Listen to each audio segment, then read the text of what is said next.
A lot of negativity in the Overwatch community recently revolving around things like hero balance, the state of tanks, and of course, Mauga's release. I want to make a video talking about what I think is an underlying issue with the Overwatch team's balance philosophy. Yeah, that this guy I believe is causing is an a lot of Overwatch these coach. issues. Mauga's extremely underwhelming character design being covered up by over padding him with number-based buffs on launch. I like was this character. the final nail. Oh, they're talking about just like how he In a plays. nutshell, I believe that a lot of Overwatch heroes have become far too heavily balanced around their defensive resources, which makes many heroes feel incredibly safe to play, and makes playing against these types of heroes feel boring and non-interactive since it's very rarely worth the risk of getting aggressive into them. Throughout this video, I'll be referring to this problem as sit back and shoot syndrome. Literally. So let's take a look at what exactly this all means. Hi everyone, if you don't know who I am, my name is Tickety. I've been playing Overwatch since beta in 2016 and have worked for years as a coach across many teams, including the Dallas Fuel in the Overwatch League and Team Canada in the Overwatch World Cup. I've been with Overwatch for so long, and I've seen the game change an incredible amount over the years. The game has been in some awful, and I mean truly awful states in the past, but has always been and keep my attention and keep me really awful states. Oh this is genuinely one of the worst screenshots that you can that was truly one of the worst. I remember that. But has always managed to bounce back and keep my attention and keep me in love with the game for so long. I think the move to 5 versus 5 with Overwatch 2 was a great example of these kinds of changes in my eyes. I know not everyone agrees, but I think it definitely made the game feel faster, more individually impactful, and made hero compositions more flexible at all levels of play. But this recent trend of heroes being designed around such strong defensive abilities makes me worry about the direction that we're currently moving in. So to make my point as clear as possible for this video, I'm going to specifically highlight all of the new heroes that have been added since the launch of Overwatch 2 just over a year ago. And in order to explain exactly why I feel like these more recent heroes are posing such a problem, let's first talk about some key design elements that all Overwatch heroes have. Cheers, love! The cavalry's here! Pretty much all Overwatch heroes are designed around their weapon being their primary source of damage, including supports, by the way. Heroes are also given a mix of offensive and defensive utility to give them a stronger game plan when it comes to finding that damage and an identity when it comes to their overall playstyle. Since utility is a bit of a broad term, we'll define offensive utility as any way to find opportunities to deal strong damage to your opponents, and we'll define defensive utility as any way to mitigate incoming damage. Some examples of offensive utility would be mobility to help get you in a stronger position to deal more damage. Just seeing anti-healing makes me sad. It's easier to hit. And of course, the ever so talked about anti-healing effects from the likes of Anna's Biotic Grenade or Junker Queen's Ultimate. And for defensive utility, we can once again think about mobility as a way to get out of the way of incoming fire, any sort of shields or matrix type effects in the game, defensive cooldowns and all their different varieties, and of course, healing. So let's use this breakdown to take a look at a hero like Tracer, Overwatch's poster child. She presents a very clear but flexible game plan. She can use her blinks to get up close to enemy heroes, shoot them with her close-ranged pulse pistols, and then get out safely with recall if she herself takes too much damage. Another way of putting this would be that she can use her offensive utility, her blinks, to make her weapon more effective, and she covers the risk of her low HP pool in short range by having some defensive utility in her recall.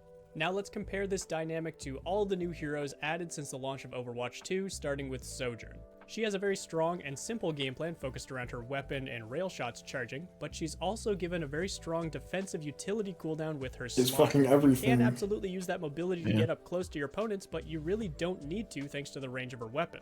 So 9 times out of 10, your best bet as Sojourn is simply to sit back and shoot at your opponents and hope for a... And that's a big problem with Overwatch 2 too. I feel like there's so many characters they added. They're defensive as shit. Then they're boring to play against. It just makes the game not fun, man. Kill while you save your slide for anyone that gets too close. Non-interactive. Not exactly the most fun and interactive gameplay. The next hero in Overwatch 2 was Junker. He just said it. Actually, I think Junker Queen is the one exception to the rule with all these new heroes. She has an abundance of damage, offensive utility from her knife, and some defensive utility with her shout to stay active or to disengage a fight. Note here, though, that she suffers from shorter range and a squishy health pool, at least compared to most of the other tanks in the roster. So once again, she can use her offensive utility to make her targets more vulnerable by pulling them in close with her knife throw. The Rivals, I definitely feel like you have to get closer to be more effective versus Overwatch. There's so many characters that you can do so much shit from far away.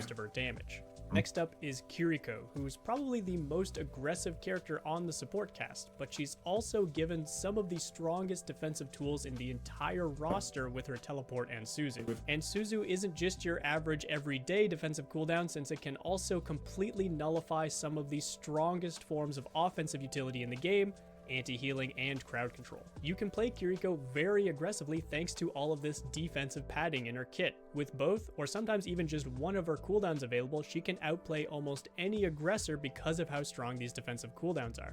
But honestly, you don't even need to be aggressive on her to be effective. In your average level of play, you'll probably get your most value by just, you guessed it, sitting back and shooting healing into your team, fishing for lucky headshots across the map with your projectile, which has no fall-off damage by the way, and saving your Suzu for the biggest emergency that hits your team. Next up is as much as I love Kiriko, I definitely she contributes to the issue. Design with his two forms and how they work off of each other. But his biggest drawback comes from the fact that his best offensive utility, the movement speed and punches he gains from Nemesis form, are tied to the same cooldown as his strongest defensive utility, blocking with Nemesis form. It's very difficult to find a reason to push in with Nemesis form when you know you might need that same cooldown to stay alive, and most of the time you'll only get good opportunities to be aggressive after you've already outlasted the enemy defensively with your block. So in other words, your best bet as Ramatra most of the time is to sit back, shoot the little bugs out of your staff at your enemies, and hope to God that you don't get Nemesis form forced too early, or else you might actually die during a teamfight. The next hero released was Lifeweaver. And honestly, do I even need to say anything? Yeah. This hero, in my opinion, has the absolute worst design in the game by a long shot. Not only does he have a strong defensive utility, but he's actively discouraged to even fire his primary weapon for damage since it takes away. I also think it was crazy that he was season 4. Like, I feel like Life was a kind of character that comes out like when you have no other ideas. Like this is the strongest showing you could show me. Yeah, he was incredibly underwhelming. He's not supposed to play the game, guys. He sits back and he doesn't even shoot. And sure, there's technically the potential to use his pedal platform creatively, offensively, to take new sightlines and things like that. But realistically, the only reason Lifeweaver is played is because of how safe he is, how much healing he puts out, and his abundance of defensive reactions. Next up is Ilyari, who has some of the strongest and most consistent damage output from the support line. And she's able to play for that damage very freely because her defensive utility requires exactly 0 brain power to use. Thanks to the defensive power of her turret and her jump booping back enemies, she can easily survive, if not win, most 1v1 situations. But even if you're not looking to take space aggressively and find those 1v1s with Ilyari, she still finds very strong, easy value sitting back and shooting from behind her team because of the range on her weapon. She takes 0 risk to find that damage. And of course, finally, that brings us to Mauga. He's got a fairly boring offensive game plan of just kind of always shooting at something. He's got good offensive utility tied to his charge, and since he's immune to crowd control for the movement, it can also easily be used defensively. His cardiac overdrive, however, is very situational in my opinion. It either makes him completely unkillable, or it'll be easily mitigated depending on the context. Since it's effectively just a bunch of healing, it can be easily countered by anti-healing effects, and since it relies on him hitting shots, most forms of defensive utility, like shields, will deny his damage. So why run the risk of needing to rely on that cooldown when instead you could just, sit back and shoot? I hope the pattern I'm trying to draw here is becoming more and more clear to you guys. And don't get me wrong, there are plenty of older heroes who also exhibit these symptoms, these sit back and shoot behaviors, and in fact you've probably noticed more than a few of them becoming more and more popular over the recent patches. Characters like Soldier 76, Bastion, Sigma, Orisa when she was strong for a little. I just don't think, Mercy, at least for Soldier and Bastion, like they're as effective. Like a lot of the newer heroes felt like they were dumbass good. Like none of these characters are fucking Sojourn. Sojourn literally has everything that you'd want. Risks in order to be effective, or who are so loaded with defensive. You think Batman could beat Iron Man in a fight? Don't affect them the same way. Prep time or no prep time? That any one of these heroes is particularly problematic. Yeah, maybe Mercy, but we'll talk about that another time. But it's just the abundance of heroes that fit this. We don't see Batman lose a prep time. The game and made it feel then I guess Iron Man gonna fucking carpet bomb Gotham City. Pick a more aggressive hero prep time. They're gonna be under the city. Reward in most situations. Why would I pick up more aggressive heroes that require strong game sense and planning to find their win conditions when I could instead just AFK in the backline and be 95% effective? The idea now they do say I don't know which Iron Man you're talking about, but Superior Iron Man, they say that nigga is sim. Winning, and instead they have an abundance of don't lose conditions with all their defensive resources. So what is the solution then? Now, I'm not a game designer. I don't know Iron Man like that for me either. I think my ideas are perfect. But I'm just saying, they were like, oh, Batman a bitch. That have a strong mix. He has that one line where he says, Superior. And defensive utility. And play human don't make them choose or play God. The other at this whole time I've been playing human. With his nemesis oh yeah, I see that shit where he's like, it's like when he's a villain or some shit. Yes, because he can just do every fucking thing. He's Batman. He's just as smart as Batman. Probably. I seen that shit because he healed fucking Daredevil's eyesight. Who there's also a ton of controversy with his like nanites or whatever the fuck. Pretend to be one, and I definitely don't think my ideas are perfect. My go-to answer would be to I want to see. I saw the Genji picture. I want to see. I didn't hear him. Strong mix of both offensive and defensive utility. And please don't make them choose between one or the other at all times, like Ramatra with his Nemesis form or Lifeweaver with his weapon. Look at heroes like Winston who can jump in aggressively. Oh yeah, cook up. His bubble defensive. There you can design. Uses dash and deflect to win a duel or to keep himself safe. I think Genji or so much a mixture of both. Or even Ana, who there's also a ton of controversy around right now, but she has a strong choice of either being safe and defensive with her cooldowns or more aggressive to help set up kills. The keys here are choice. This kind of sound like Chewie. If I choose to be aggressive with my utility, I heard it. I heard it the second you said it. Like afterwards until I stabilize.